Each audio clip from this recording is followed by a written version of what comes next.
that's an extra motivation, or do you think they're still back bench? Yes, time to do it. Arsenal haven't beaten Manchester City since January 2015, and moreover that, they had lost a consecutive 12 games against City in the league, where City has scored 33 goals and the Gunners did only 5. All these numbers are really freaking staggering for a club like Arsenal, and now they can finally put a smile on their face. Gunners fans won't forget this day in a while.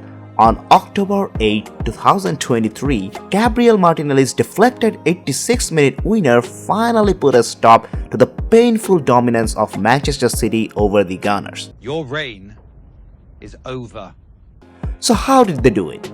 First of all, both teams were missing crucial players in their starting 11.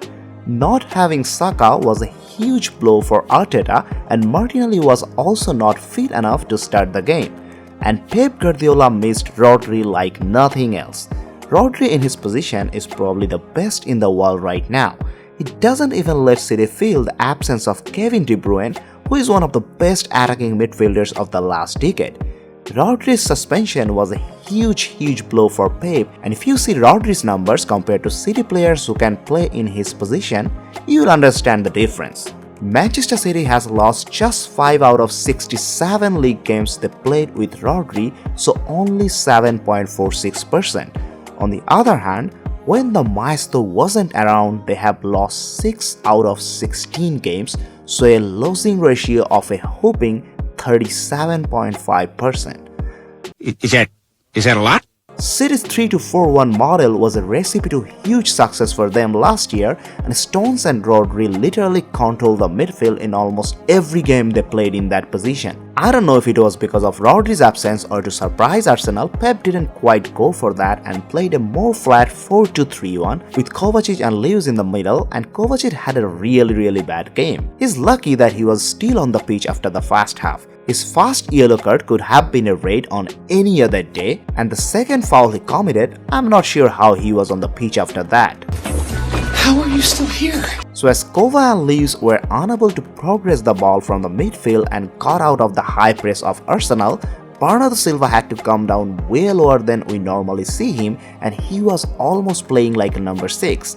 That immediately reduced the creative option for City, and Haaland got completely isolated. Arsenal had to start the game with Jesus and Trossard in place of Saka and Martinelli, and City also started with Alvarez in the right wing. All these players naturally like to play more inside, so this whole game was one of the rarest one where everything was happening in a very jam-packed middle and had really less width overall. So honestly, rarely anything was happening for most part of the game. But nothing is happening. Why is nothing happening? Arteta had to get credit for the subs that he did. He brought on Partey, Tomiyasu, Havertz and Martinelli from the bench, and just look at the goal from here. Who all are involved in that? All 4 of them who came from the bench. That's ridiculously coincidental and ridiculously good. Only after the inclusion of Martinelli and Doku, the game got its width and was looking more prone to create some results out of it. Also, I think City had a rare mentality issue in this particular game. I have hardly seen them this timid in any game in recent years. It did feel like they were playing for a draw. They only have 4 shots, and among them 1 on target, where Arsenal had 12 and 2 of them were on target. I think both teams played a very cautious game for most part of it, but in the last quarter of the game, Arsenal definitely showed way more desire into it, which makes complete sense. If you see last year's final point table, only 5 points were separating Arsenal and City, and if City didn't win both of the games against Arsenal, even if both of the games were a draw between them, add that 2 points to Arsenal and deduct 4 from City, Arsenal would have been champion with 86 points, 1 more than City.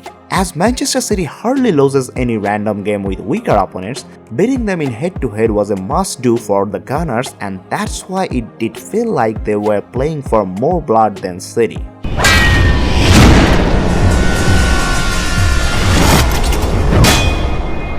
That's it for today guys, that's how Arsenal finally beat Manchester City.